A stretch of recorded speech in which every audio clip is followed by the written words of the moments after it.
Bismillahirrahmanirrahim. A'udhu billah minash shaitanir rajim. Assalamu alaikum. De par le nom de Dieu, tout clément et tout plein de miséricorde, je cherche la protection de Dieu contre le Satan le lapidé. Que la paix soit sur vous. Pensez à partager cette vidéo, à la liker, à souscrire à la chaîne YouTube et surtout aider le projet Tipeee culturel musulman universel qui a besoin de vos dons et non pas de votre zakat durant ce jeûne de mois de Ramadan. Shahr Mubarak. Pensez-y sincèrement, car il est aussi votre projet.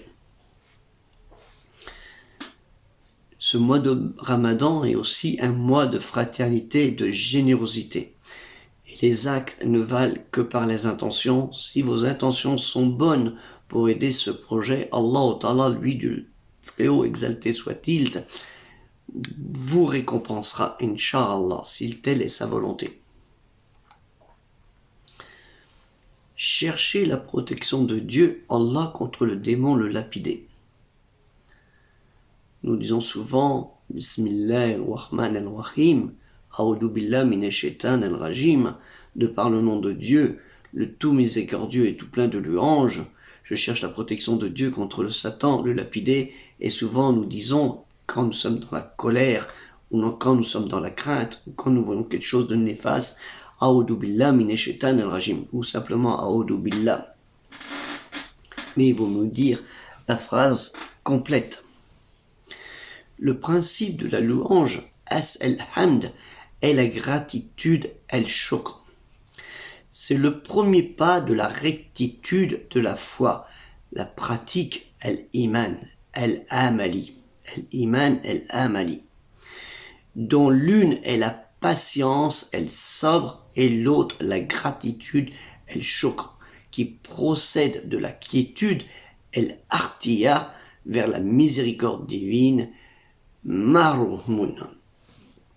Que la louange éternelle soit à Dieu seul, qui nous a permis d'accomplir la meilleure des adorations et nous a permis le moyen de la quête spirituelle, en espérant que sa parole de justice, de bonté, de clarté nous guide vers la plus parfaite des facilités. A'udhu billah minash shaitanir rajim.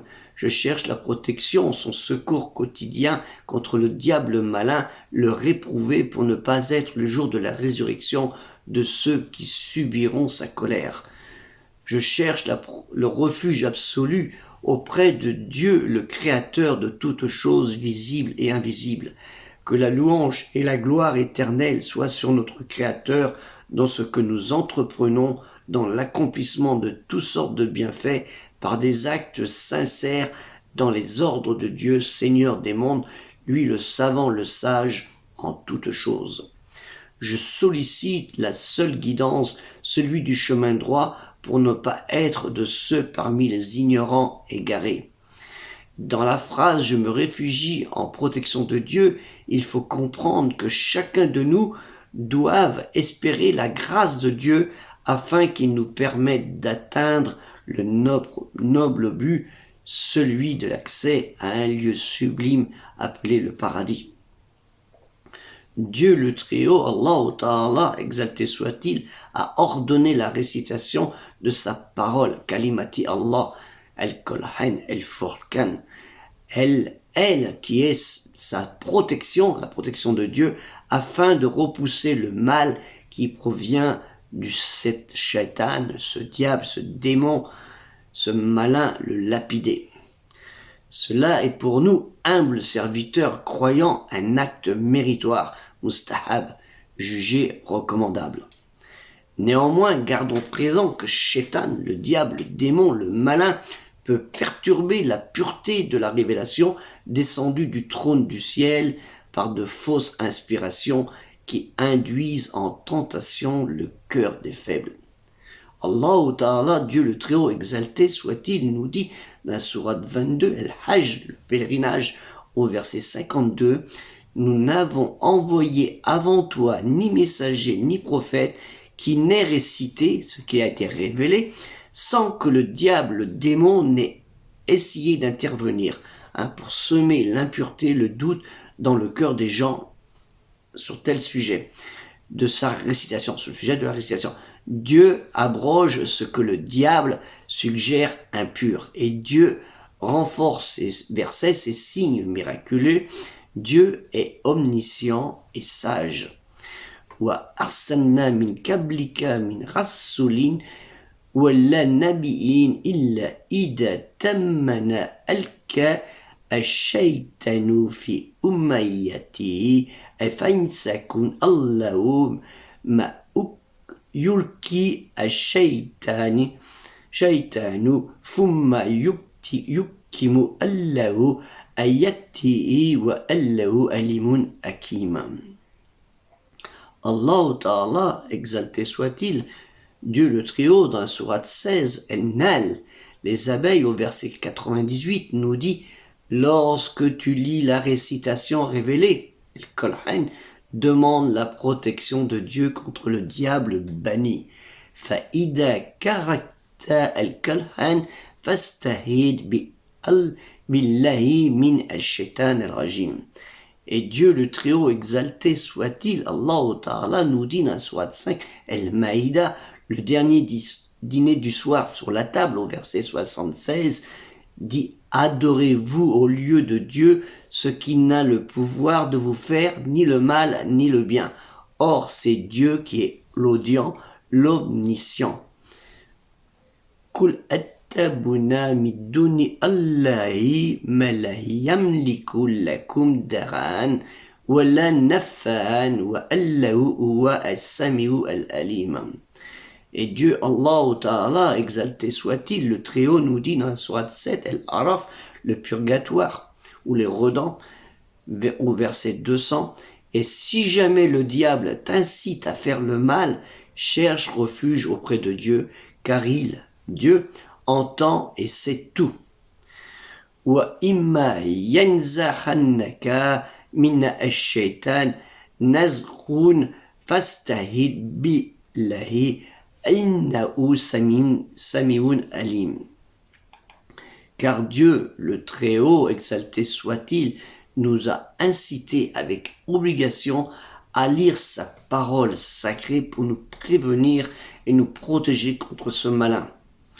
L'humain, dans ce bas monde, est pareil à un voyageur.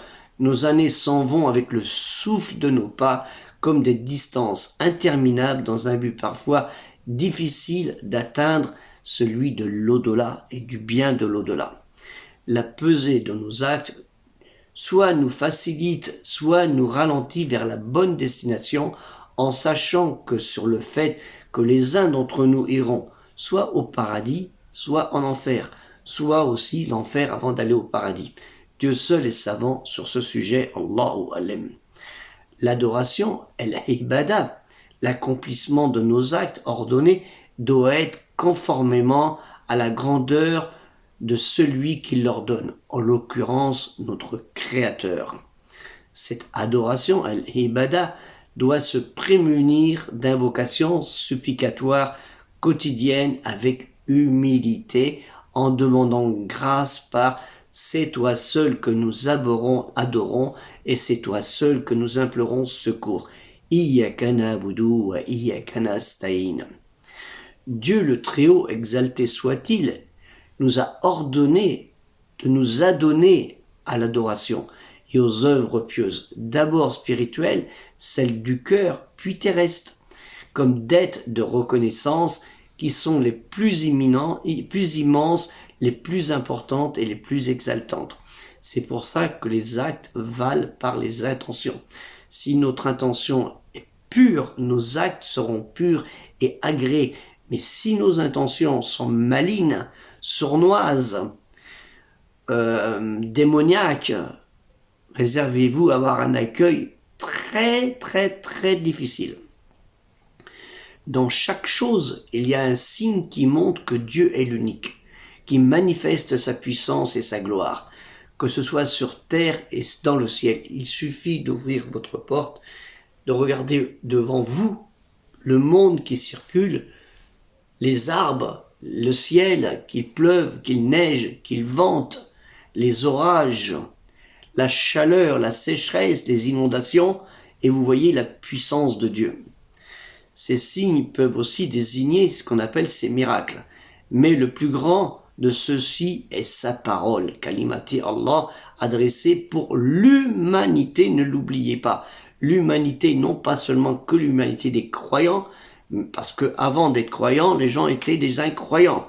Donc pour l'humanité entière, ne l'oublions pas, et c'est notre devoir de faire partager ces paroles, kalimati Allah, pour les non-croyants qui peut-être attendent que quelqu'un leur explique.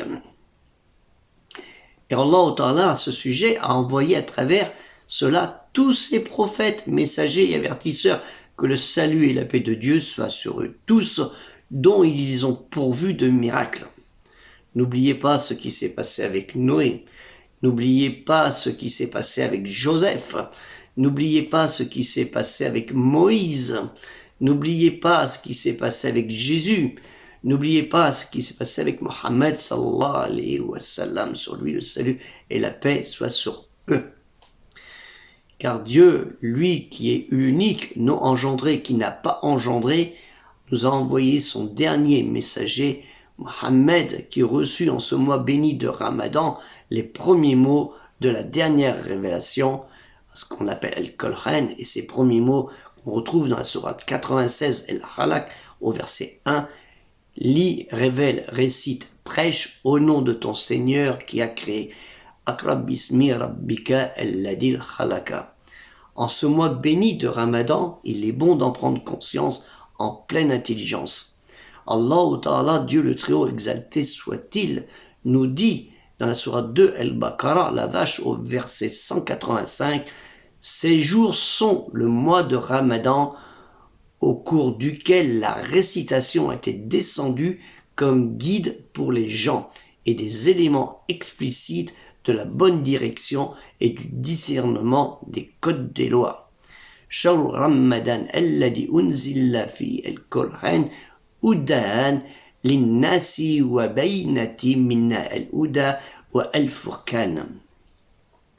La révélation récitée, Al-Qur'an, contient l'essence du droit chemin que tout homme doit suivre à titre individuel.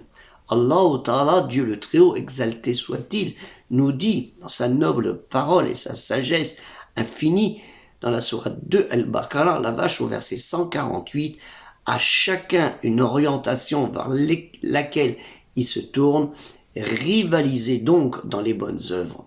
Où que vous soyez, Dieu vous ramènera vers lui, car Dieu est certes omnipotent. Walikuli wijatun uwa muwalliha fastabiku el khairati aina matakunu aitibikumu allahu jami'an inna Allah alla kulli shay'in kadir. En d'autres termes, la formule de protection de Dieu est de purifier le cœur, Tahara el-Kalb, contre tout ce qui empêche de s'adonner à l'adoration, la ibada, dans la servitude profonde de Dieu, car le fait de mentionner le nom de Dieu, Allah en arabe, ou Dieu, Allah en arabe, parce que les chrétiens arabes disent Allah aussi, et les juifs disent Allah pour prononcer le Très-Haut, Dieu, oriente le cœur de pleine de grandeur de Dieu, car Dieu, est celui qui guide, El-Hadi, celui qui destine à certaines créatures le bénéfice d'être bien guidé et de connaître la droiture, pour ne pas être dans le chemin de la déviance voulu par le malin, le shaitan, le réprouvé. Abdullah ibn Amr ibn As, auteur du Sa'ifa el-Sadika, on dit l'écrit véridique, ouvrage de compilation de hadith qui comptait environ 1 millier de récits, rapporte avoir entendu de Mohammed, le dernier des prophètes, messagers et avertisseurs de Dieu, sallallahu alayhi wa sallam, sur lui le salut et la paix, de Dieu dire « Tous les cœurs des enfants d'Adam sont entre les deux doigts du miséricordieux, comme un seul cœur, et il les dirige à sa guise. » Ensuite il dit « Ô Dieu, Toi qui diriges les cœurs, dirige nos cœurs vers ton obéissance. Rapporté par Al-Muslim 2654. Ces deux doigts, c'est celui de l'ange et celui du diable. Le premier le guide, le second l'égare. En ce mois de Ramadan, n'oubliez pas que l'envoyé de Dieu, sallallahu alayhi wa sallam, sur lui le salut et la paix, a dit « La Fatiha », le prologue du livre, est la plus excellente de la révélation récitée Al-Qur'an.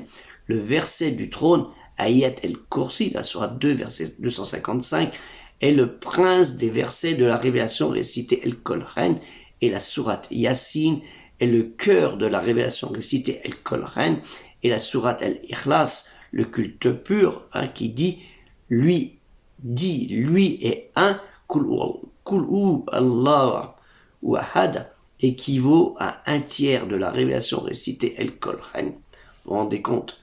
Avec peu, vous pouvez avoir un tiers de la révélation récitée Al-Qur'an, à condition que ce soit dit avec sincérité.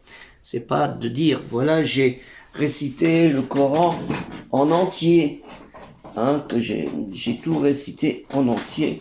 Je m'excuse, je vais essayer de vous faire montrer quelque chose que j'avais fait pendant un mois de Ramadan.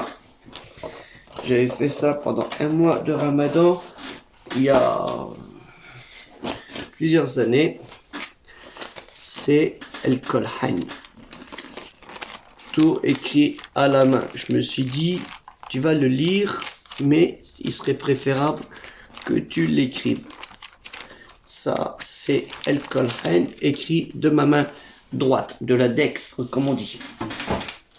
Et je vous demande de le faire cet effort.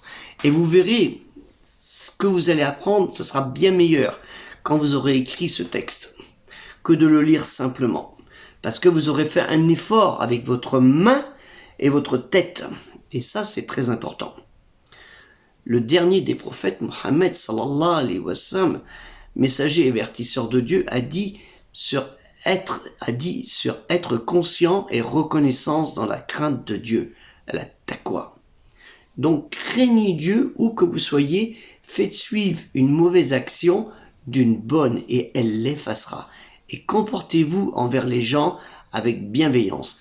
Je vous enjoins de craindre Dieu et d'écouter et d'obéir même s'il vous est donné un esclave africain pour gouvernant. Protégez-vous de la colère de Dieu, même d'une moitié de date. Et si vous n'avez même pas cela, d'un mot compatissant. Vous voyez, souvent les gens ils disent « Oh, celui-là c'est un noir, c'est un black. » Non. Ou c'est un esclave. Même un esclave africain peut vous gouverner. C'est ce que ont beaucoup préconisé les ibadites. Dans sa supplication, Mohammed disait « Mon Dieu, je te demande la guidance révérentielle de me contenter de peu et d'être libéré des besoins. » Ne l'oubliez pas, ce mois de Ramadan, c'est un mois de richesse où vous pouvez vous remplir le cœur de bonté, de générosité et de fraternité. Ce qu'on appelle ajar ou hasanat, c'est ça la récompense. Et non pas vous dire, oh là là, je vais bien me remplir le ventre ce soir, comme ça, ce sera bien pour tenir le coup demain matin. En sachant que c'est pas sûr que demain matin vous soyez encore vivant à cause de peut-être parce que vous aurez trop mangé. Ça arrive. Et cette parole de Dieu, elle est rapportée par At-Tirmidhi au 1987 et par Ahmed ibn Hanbal au 21392. Puisse Dieu, le tout miséricordieux, dans sa grande largesse, agréer vos actes de dévotion et votre sincérité dans ce jeûne qui n'est pas celui d'une privation de nourriture terrestre, mais celui d'un amour perpétuel envers notre Créateur, un amour de crainte et de soumission. Ne l'oublions pas, un nom d'orgueil. Que la paix soit sur vous. Assalamu alaikum.